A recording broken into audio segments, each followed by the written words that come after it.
तो आज हम टोनी काकू कवाई का सीजन 2 का एपिसोड 11 जिसका नाम है ऑन अ मूनलाइट नाइट को एक्सप्लेन करेंगे। तो शुरू करते हैं। एपिसोड शुरू होता है। नासा बोलता है ये तो बहुत ही बढ़िया है। सुकोसा बोलती है ऐसा लगता है हम यहाँ पार्टी कर रहे हैं किसी पायरेट किंग के लिए। सुकोसा पूछती है क्या ये सही रहेगा ऐसे खाना। टोकीको बोलती है हाँ कोई दिक्कत नहीं है। और तभी अचानक से कनामे की आवाज आती है जो माइक पे बोल रही होती है अगर आप अपना ध्यान स्टेज पे करेंगे तो।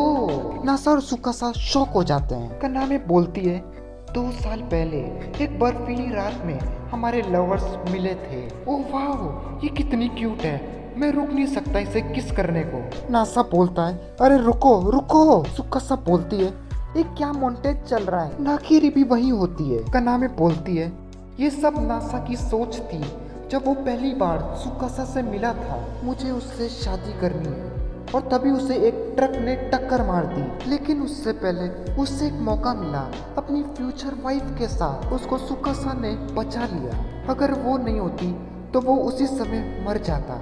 लेकिन उसी के बाद सुकोसा अचानक से चली गई। मुझे उसे वापस देखना है। और उसके बाद 2 साल तक वो हर रोज कोशिश करता गया उसको ढूंढने की, ताकि वो कैसे ना कैसे करके उसे ढूंढ सके। और फिर उसके 18th बर्थडे पर वो दोनों वापस मिल गए जिससे उनकी शादी हो गई। और इसीलिए हम सब आज यहाँ हैं। सब लोग ताली बजा रहे होते हैं और कॉन्ग्रेचुलेट करते हैं। सुकोसा बोलती है ये क्या है कनामे। कनामे बोलती है वेल तो और क्या करते हैं वेडिंग रिसेप्शन में। रिसेप्शन। कनामे बोलती है टोकीको पूरे जोश में थी इसे करने में और हमें नाकिरी की हेल्प मिली ताकि हम इसे एक सरप्राइज रख सके। सुकोसा चिल्लाती है मैंने तो कभी सरप्राइज रिसेप्शन के बारे में सुना नहीं। टोकीको बोलती है इसमें दिक्कत क्या है, तुम्हें वो सब लोग मिल गए हैं जो तुम्हें पसंद करते हैं एक जगह। और सच बताओ तुम्हें ये मॉन्टेज अच्छा लगा है ना। कनामे बोलती है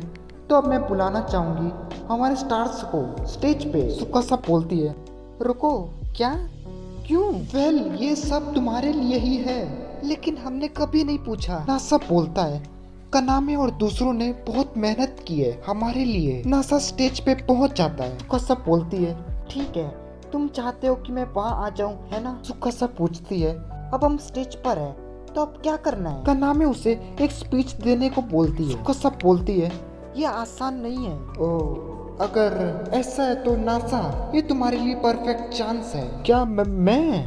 नासा बोलता है ठीक है। नासा माइक ले लेता है और बोलता है अब सबका थैंक यू आपने हमें ज्वाइन किया इस ओकेजन पर। मैं श्योर नहीं हूँ मैं क्या बोलूँ, लेकिन मैं सुकोसा को बहुत पसंद करता हूँ। नहीं मुझे उससे प्यार है और अगर मैं बोलता ही जाऊँ तो मैं पूरी रात ले सकता हूँ। लेकिन ये मेरे लिए एक नई लाइफ है और मेरे इस नई जर्नी पे आप यहाँ आए उसके लिए थैंक यू। सब लोग ताली बजा रहे होते हैं तभी कनामे बोलती है और अब ये समय है एक सरप्राइज का। सबसे पहला काम जो है वो है केक काटना। रुको इससे पहले कि तुम केक काटो सुकोसा एक व्हील पेन लेती है। नासा बोलता है ये तुम पे बहुत अच्छा लग रहा है।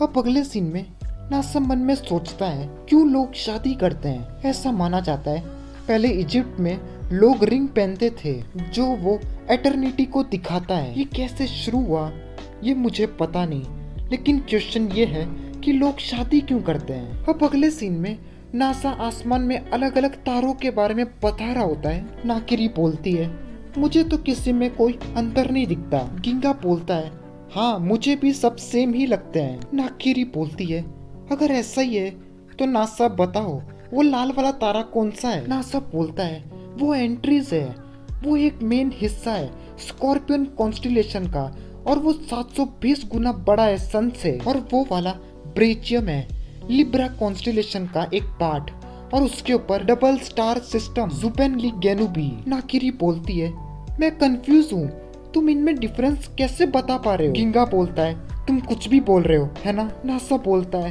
वेल उनके पोजीशन से मेरे हिसाब से। आया बोलती है मेरे हिसाब से कुछ भी बहुत क्यूट हो अगर तुम उसे देखते जाओगे तो तुम उससे पक्का बोर हो जाओगे। और तभी सुकासा आ जाती है और बोलती है, मुझे पता था कुछ ऐसा ही होगा, इसलिए मैं ये ले आई। सब उस फायर क्रैकर को लेके चले जाते हैं। सुकासा पूछती है, क्या मैं कॉफी ले आऊं? हाँ ये सही रहेगा। तभी चितो से बोलती है, मैं भी एक लूंगी। तुम्हें क्या लगता है वो बच्चों वाली चीज मेरे पे काम करेगी? और उसी समय कानामे आ जाती है और बोलती है, मैं सबके लिए कॉफी ले आती हूँ, वैसे भी ये तुम्हारा वेडिंग रिसेप्शन है। कानामे चितोसे का हाथ पकड़ लेती है और उसे वहाँ से ले जाती है। अब अगले सीन में सब सेलिब्रेट कर रहे होते हैं। तभी चितोसे बोलती है, रुको 1 मिनट, मैं बिल्कुल भी सेलिब्रेट नहीं कर रही। नासा बोलता है, अच्छा बहुत दिनों बाद हम चितोसे से बात कर रहे हैं। हमने पहले टाकोयाकी पार्टी में बात की थी, हमने वहाँ भी बहुत कम बात की थी। नासा बोलता है, मुझे तुम्हारी एक बात आज भी याद है। तुमने मुझसे पूछा था मैंने शादी क्यों की। मुझे लगता है ये सब लिखा गया है, ऐसा होना, मेरा मतलब मेरी शादी हुई क्योंकि मुझे सुकासा पसंद थी। और तभी वहाँ टोकीकू भी आ जाती है। सुकासा बोलती है, रुको ये क्या है, मुझे बस नासा से बात करनी है। और फिर टोकीकू और नासा वहाँ से चले जाते हैं। टोकीकू बोलती है, मैं खुश हूँ और मुझे तुम्हें सॉरी भी बोलना है। किसके लिए? ये मेरा कारण है कि तुम्हें 2 साल लग गए वापस जुड़ने में। नासा, क्या तुम्हें याद है वो रात जब तुम मुझसे मिले थे? नासा बोलता है, सच बताऊं तो उसने मुझे बोला था कि वो मेरे साथ चलेगी अगर हमने शादी कर ली। मैं बेहोश हो गया था, इसलिए मुझे पता नहीं मैं हॉस्पिटल में कैसे आ गया था, लेकिन मैं सही में बहुत खुश हूँ सुकासा से शादी करके। टोकीकू बोलती है, तुम बोल रहे थे ना लोग शादी क्यों करते हैं? मैंने भी उससे वही क्वेश्चन पूछा। अगर तुम भी जानना चाहते हो तो तुम्हें उससे पूछना चाहिए। और फिर टोकीकू वहाँ से चली जाती है। अब अगले सीन में नासा वापस जा रहा होता है और सोच रहा होता है, मैं बहुत जल्दी में था जब मैं तुम्हें ढूंढ रहा था और उसी समय जब मैंने तुम्हें देखा मुझे लगा ये मेरी मंजिल है। नासा सुकासा के पास पहुँच जाता है। सुकासा, तुम यहाँ क्या कर रही हो? सुकासा बोलती है, ओ नहीं, ये कुछ खास नहीं है। नासा बोलता है, जैसे सब लोगों ने हमारी शादी को सेलिब्रेट किया, हमें भी उनको वापस कुछ देना होगा। सुकासा बोलती है, हाँ, मेरे हिसाब से सबको अगली बार एक सरप्राइज ट्रिप पे लेके जाना एक बढ़िया आइडिया होगा। नासा बोलता है, टोकीकू ने मुझे बोला था कि तुमसे पूछने को कि लोग शादी क्यों करते हैं। सुकासा बोलती है, इसके बहुत से रीजंस है, लेकिन मेरे हिसाब से जो सबसे बड़ा रीजन है वो है कि कोई भी हमेशा के लिए नहीं रहता। तुम कुछ भी बड़ी चीज पाल लो, कितने भी पैसे कमा लो, एक दिन तुम अचानक से गायब हो जाओगे। और अगर तुम लकी हुए तो तुम 100 साल जी सकते हो, लेकिन तुम बड़े हो जाओगे और गायब हो जाओगे। जो भी जिंदगी में आता है उसे एक समय जाना ही है, और इसीलिए अगर वो नहीं तो उनका प्यार हमेशा के लिए रहे। और इसीलिए शादी में प्रॉमिसेस किए जाते हैं, है ना? पेरेंट्स के लिए, मेंटर्स के लिए और उन लोगों के लिए जिनको तुम पे भरोसा है। बीमारी में या हेल्थ में, खुशी में या दुखी में, अमीरी या गरीबी के लिए तुम प्यार और इज्जत देते हो एक दूसरे को। तुम एक ऐसा प्यार बना लेते हो जो दोनों के बिना नहीं रह सकता। अब अगले सीन में नासा और सुकासा अपने टेंट में जाते हैं। नासा बोलता है, तो यहाँ हमें सोना है एक बिस्तर पे, ये तो बहुत बड़ा बेड है। अगले सीन में नासा और सुकासा जूस पी रहे होते हैं।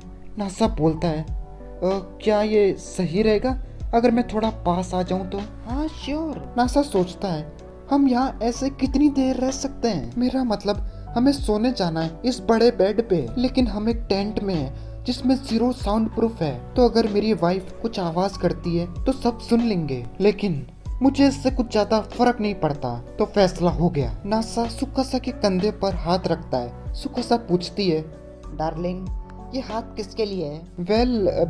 मैं सोच रहा था स्टार्स कितने क्यूट है यहाँ से। सुकासा बोलती है, तो उसको इससे क्या लेना देना? लेकिन रुको, स्टार्स क्यूट है लेकिन तुम सही में बहुत क्यूट हो सुकासा। नासा मन में सोच रहा होता है, मैं इसे बेड पे कैसे बुलाऊं?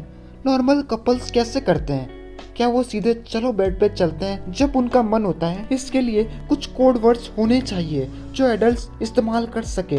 अगर है तो हमें स्कूल में सिखाना चाहिए। मैं क्या करूं? नासा बोलता है, सुकासा क्या तुम स्टार्स को देखना चाहोगी बिस्तर से? नासा और सुकासा दोनों बिस्तर पे आ जाते हैं। नासा मन में बोलता है, मैं सच बताऊं तो मुझे नहीं पता अब क्या करना है मुझे। नासा बोलता है, सुकासा तुम में से बहुत अच्छी खुशबू आ रही है। और इसी के साथ टोनी काकू कवाई का सीजन 2 का एपिसोड 11 खत्म होता है। अब ये वीडियो का एक्सप्लेनेशन आपको कैसा लगा वो मुझे कमेंट सेक्शन में जरूर बताना। और मैं बता दूं, इस एनीमे के 4 ओवा एपिसोड्स अगले महीने आने वाले हैं, तो वो भी मैं एक्सप्लेन करके इस चैनल पे डाल दूंगा। तो ठीक है, बस आज के लिए इतना ही।